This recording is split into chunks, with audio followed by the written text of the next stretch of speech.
बस्तर में लाल आतंक एक बार फिर सक्रिय हुआ है। सबसे पहले बात उसी की करेंगे। बस्तर में एक बार फिर दहशतगर्दी मचाई है नक्सलियों ने। कांकेर के पास पखांजूर में नक्सलियों ने हमला किया, बीएसएफ के जवानों पर हमला किया है, 4 जवान शहीद हुए हैं। कांग्रेस की लिस्ट पर चर्चा से पहले ये बड़ी खबर आपको बता रहे हैं। लोकसभा चुनाव के ठीक पहले एक बड़ा नक्सली हमला हुआ है। हमले में बीएसएफ के 4 जवान शहीद हो गए हैं। घटना की पुष्टि डीआईजी सुंदरराज पी ने की है। शहीद जवानों में एक एएसआई और 3 जवान शामिल हैं। ये हमला कांकेर के पखांजूर से 35 किलोमीटर दूर मोहला जंगल का है, जहां रूटीन ऑपरेशंस पर निकले बीएसएफ के जवानों पर नक्सलियों ने हमला बोल दिया। फिलहाल इलाके में बैकअप पार्टी ने मोर्चा संभाल रखा है। लगातार सर्चिंग चल रही है। जवानों पर नक्सलियों ने घात लगाकर हमला किया, जिसके बाद दोनों तरफ से गोलीबारी हुई। अचानक हुए हमले में 4 बीएसएफ के जवान शहीद हो गए, वहीं 2 घायल जवानों को वापस बीएसएफ कैंप लाया गया।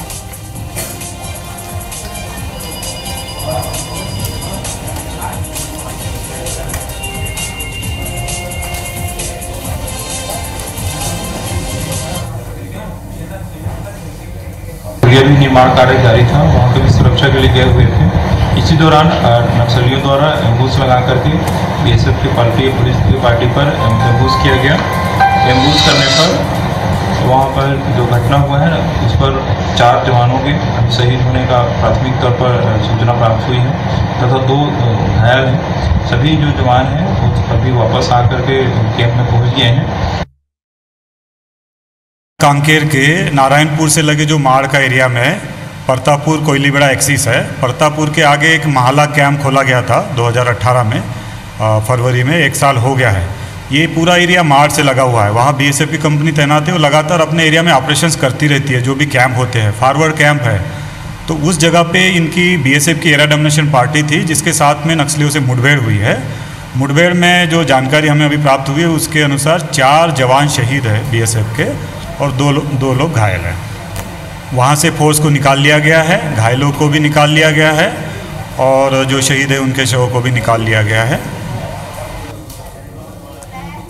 तो महज 1 हफ्ते का समय बचा है, क्योंकि 11 तारीख को पहले चरण का चुनाव बस्तर में होना है, 18 को कांकेर में। ऐसे में कांकेर के पास नक्सलियों ने बड़ा हमला किया है, अपनी सक्रियता लगातार दिखाई है। नरेश मिश्रा हमारे सहयोगी जुड़ गए जगदलपुर से। नरेश, टैक्टिकल ऑफेंस की बात की जाती है, गर्मी के दिनों में नक्सली ऐसी वारदातों को अंजाम देते हैं, लेकिन टैक्टिकल डिफेंस क्यों नहीं होता हमारी पुलिस की तरफ से? इस रणनीति पर काम क्यों नहीं होता, वो भी इस वक्त जब लोकसभा के चुनाव सिर पर है और महज 1 हफ्ते बाद वोट डलने हैं? ठीक कहा तृप्ति आपने, ये एक तरह से पुलिस के लिए दोहरी जिम्मेदारी हो गई और जिसकी वजह से लगता है कहीं ना कहीं कमी रह गई। और ख़ास तौर पे क्योंकि ये जो कैंप है 2018 में इस कैंप को यहाँ पर इस्टेब्लिश किया गया है।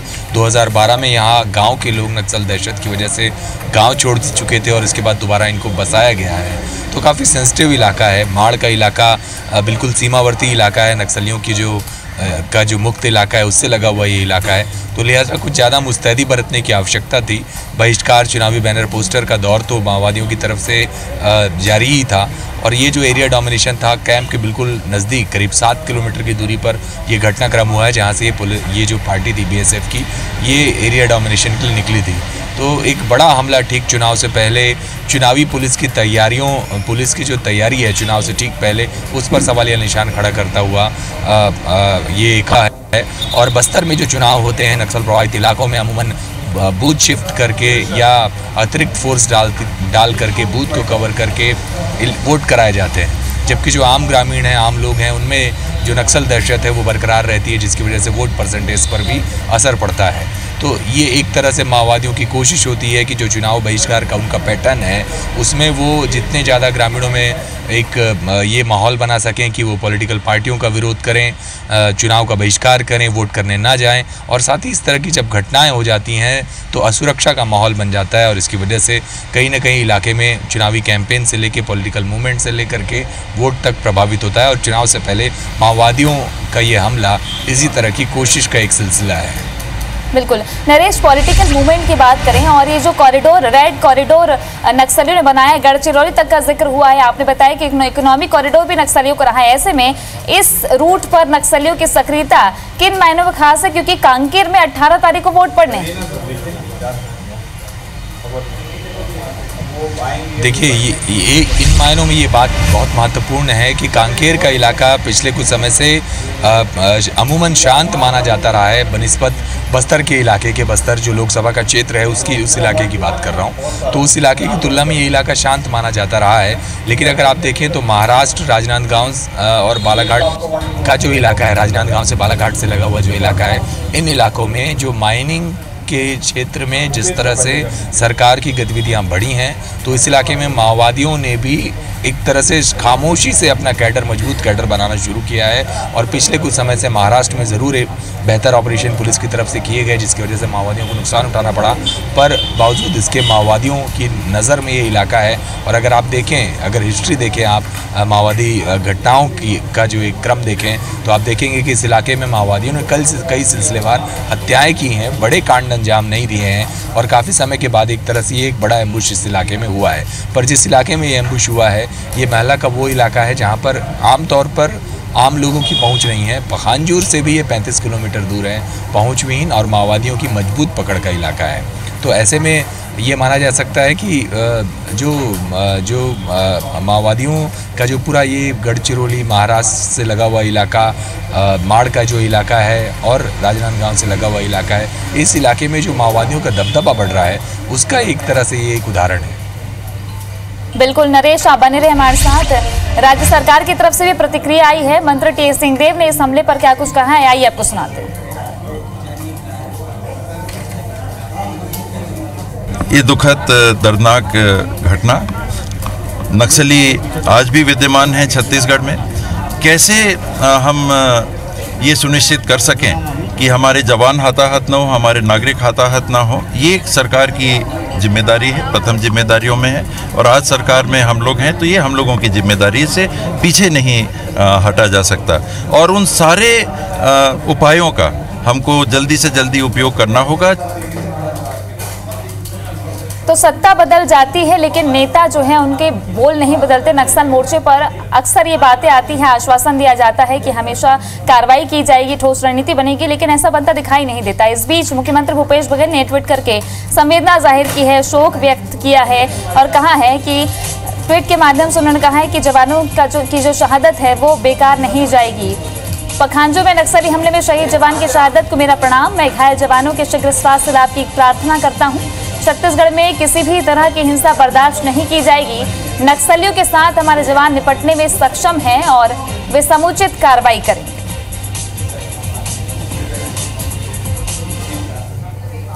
नरेश मिश्रा लगातार हमारे साथ बने हुए हैं। नरेश, नेताओं की प्रतिक्रिया आती है, मुख्यमंत्री ने खुद शोक व्यक्त किया है, लेकिन बस्तर के अब अगर हालात देखें तो लोकतंत्र मजबूती से खड़ा हो रहा है या नहीं? क्योंकि एक तरफ नक्सलियों का डर है, एक तरफ पुलिस प्रशासन जागरूकता मुहिम चलाकर रखा है। ऐसे में कांकेर और बस्तर में जब वोट पड़ने हैं और नक्सल की दहशतगर्दी लगातार चल रही है, इस बीच आम लोग क्या कहते हैं? देखिए, तमाम कोशिशों के बावजूद एक समय था जब माओवादी दहशत का ये आलम था कि मुख्य मार्गों पर चलना भी मुमकिन नहीं था। जो रेल आवागमन है वो तक आए दिन बाधित रहता था। पर पिछले कुछ सालों में हालात बदले हैं और ये बस्तर की जनता की वजह से, इसका जो क्रेडिट है या ये कह लीजिए कि जो जनमानस की जो धारणा है उसकी वजह से ये बदलाव दिखाई देता है। और राजनीतिक पॉलिटिकल जो मूवमेंट है, जो लगातार कैंपेन होती हैं पॉलिटिकल पार्टीज़ की और जो विकास को लेकर के उम्मीदें हैं लोगों के मन में, वो ये एक बदलाव का कारण है और चुनाव इसका एक माध्यम है। तो पिछले कुछ समय से चुनाव का जो वोट परसेंट है वो काफ़ी बढ़ता रहा है, खासकर विधानसभा चुनाव के दौरान। वो ये दर्शाता है कि बस्तर का इलाका पहले जैसा नहीं रहा। यहाँ लोग तमाम सारी बातों को सुनते हैं, फिर वो बात माओवादियों की क्यों ना हो, लेकिन जब वोट करने की बारी आती है या वो सरकार उनके लिए किस तरह का काम कर सकती है, शांति बहाली कैसे हो सकती है, उनके इलाकों में उनका विकास किस हिस्से से जुड़ा हुआ है, इसको लेकर वो ज़्यादा सतर्क, ज़्यादा जागरूक हुए हैं। और राजनीतिक तौर पर वो जो पहले के जो हालात थे वो बस्तर में अब दिखाई नहीं देते। तो बावजूद माओवादी बहिष्कार के, बावजूद माओवादी दहशत के, बावजूद इस तरह की घटनाओं के, पुलिस की कोशिश, जिला जो निर्वाचन की जो प्रक्रिया है, उन प्रयासों और पॉलिटिकल पार्टियों के मूवमेंट की वजह से बस्तर में जो वोटर्स हैं वो वोट करने जाते हैं और पहले के मुकाबले उम्मीद है कि वोट प्रतिशत बढ़ेगा। बिल्कुल, चलिए बहुत बहुत शुक्रिया नरेश जानकारी के लिए।